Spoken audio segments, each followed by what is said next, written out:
Shalom saudaraku, ya hari ini kita bertemu kembali. Kita akan belajar firman Tuhan melalui Yohanes pasal yang ke-12 ayat yang pertama sampai yang ke-8.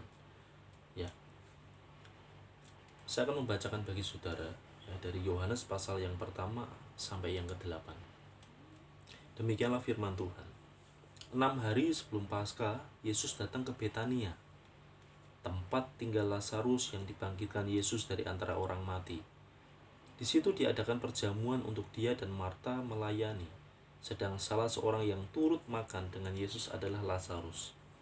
Maka Maria mengambil setengah kati minyak narwastu murni yang mahal harganya, lalu meminyaki kaki Yesus dan menyekanya dengan rambutnya, dan bau minyak semerbak di seluruh rumah itu. Tetapi Yudas Iskariot, seorang dari murid-murid Yesus yang akan segera menyerahkan dia, berkata, "Mengapa minyak narwastu ini tidak dijual 300 dinar dan uangnya diberikan kepada orang-orang miskin?" Hal itu dikatakan bukan karena ia memperhatikan nasib orang-orang miskin, melainkan karena ia adalah seorang pencuri. Ia sering mengambil uang yang disimpan dalam kas yang dipegangnya. Maka kata Yesus, "Biarkanlah dia melakukan hal ini mengingat hari penguburanku, karena orang-orang miskin selalu ada padamu, tetapi aku tidak akan selalu ada pada kamu." Nah saudaraku, kita dapat melihat ya bahwa kejadian ini adalah setelah Tuhan Yesus membangkitkan Lazarus dari kematian. Karena Lazarus bangkit, Maria dan Marta mengucap syukur dan mengundang Yesus di rumahnya.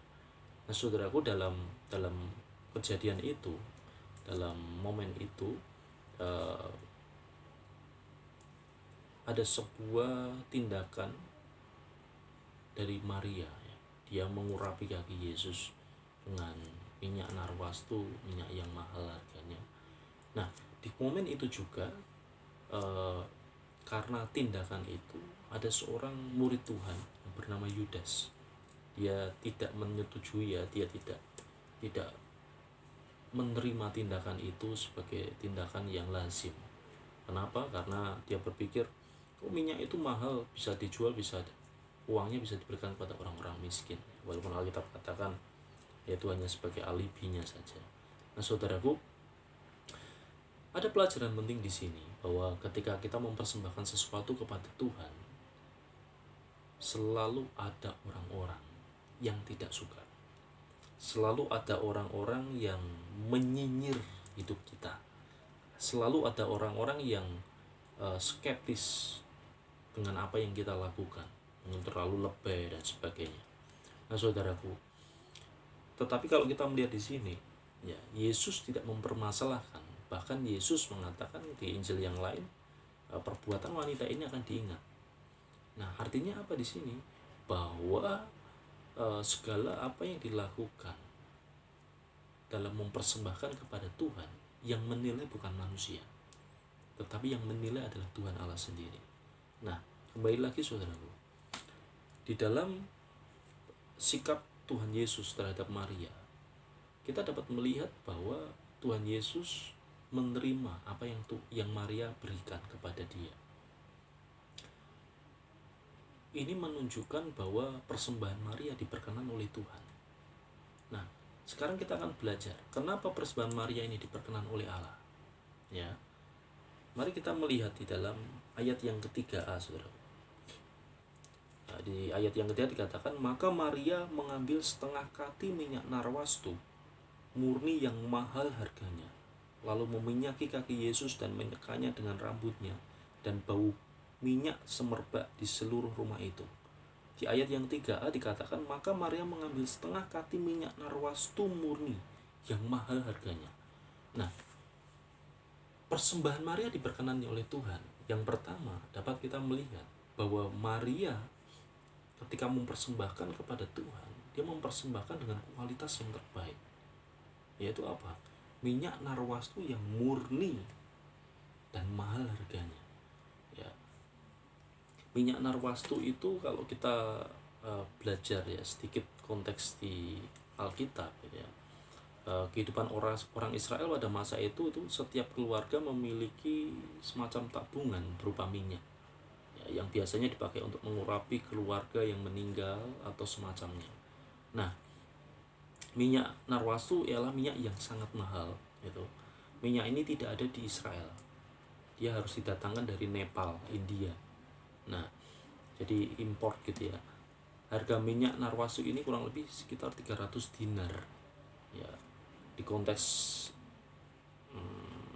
situasi saat itu upah pekerja 1 hari. Nah, jadi harga narwastu ini itu setara dengan upah 1 tahun bekerja. Jadi kalau saudara bisa memperhitungkan ya, kalau 1 dinar sehari orang dibayar itu berarti 1 kali 30 ya, kurang lebihnya ya, 1 kali 30 kali 12 ya, saudara bisa hitung sendiri. Nah, minyak ini disimpan di sebuah buli-buli kurang lebih 300 gram. Jadi bukan hanya minyak ini mahal, tetapi minyak ini juga dapatnya sangat sedikit sekali, 300 gram.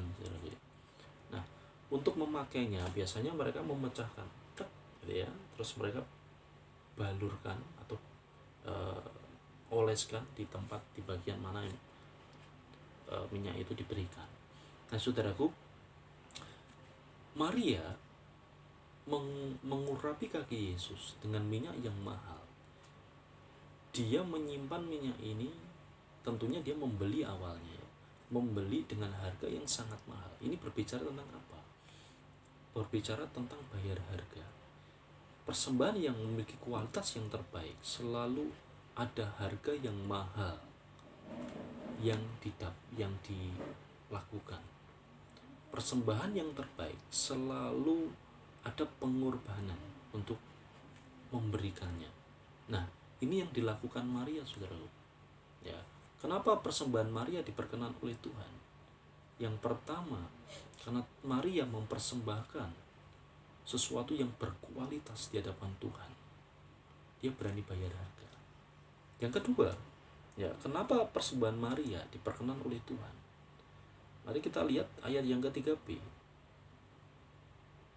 Lalu meminyaki kaki Yesus dan menyekanya dengan rambutnya, dan bau minyak semerbak di seluruh rumah itu. Ya, dia bukan hanya berani bayar harga, tetapi dia mempersembahkan persembahan itu dengan sikap yang terbaik. Sikap yang terbaik adalah sikap dalam penundukan, sikap penuh dengan penghormatan, sikap penuh dengan pengagungan. Perhatikan, Maria tidak memecahkan dan membalurkan minyak itu dengan hanya tangannya saja, tidak, tetapi dengan rambutnya. Ya, ketika dia menyekanya dengan rambutnya, berarti kepalanya harus turun dan kepalanya harus mengikuti ya rambut ini kemana bergerak. Ya, ini berbicara tentang apa? Satu, penundukan. Kepala bicara tentang mahkota. Kepala berbicara tentang sesuatu yang berharga di dalam tubuh manusia. Dia merendahkan penghormatan hidupnya, penghargaan dirinya. Ya, untuk apa? Untuk mengurapi kaki Yesus. Nah, ini persembahan yang kedua, saudaraku. Tuhan menghendaki kita bukan hanya mempersembahkan sesuatu dengan kualitas yang terbaik, tetapi yang kedua, kita mempersembahkan sesuatu dengan sikap yang terbaik. Sikap penuh dengan hormat di hadapan Tuhan, sikap penuh dengan gentar di hadapan Tuhan, sikap penuh dengan pengagungan di hadapan Tuhan. Ingat, saudaraku, ketika kita mempersembahkan sesuatu di hadapan Tuhan, bukan hanya materi saja, tetapi pelayanan kita. Bukan hanya pelayanan dan materi kita, tetapi pengabdian kita.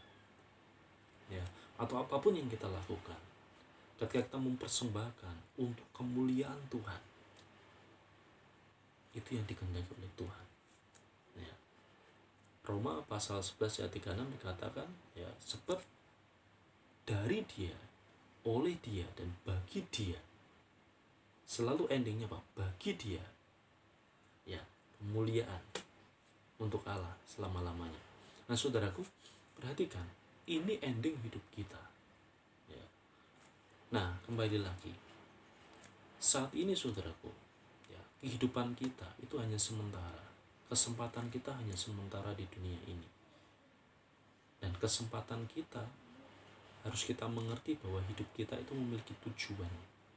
Tujuan hidup kita hanya satu, yaitu apa? Melayani Tuhan. Melalui kekuatan kita, melalui apa yang kita miliki, melalui apa yang kita capai, ya, itu yang dapat kita persembahkan kepada Tuhan. Saudaraku, hari ini saya mengingatkan kepada kita semua melalui Yohanes pasal 12 ayat yang pertama sampai yang ke-8, melalui teladan Maria. Tuhan sudah memberikan yang terbaik untuk kita. Dia mati di kayu salib, dia memberikan darahnya untuk menebus dosa kita. Dan apa yang sudah kita berikan kepada Tuhan? Mari kita renungkan kembali, ialah kita mempersembahkan hidup kita seutuhnya bagi kemuliaan nama Tuhan. Tuhan memberkati.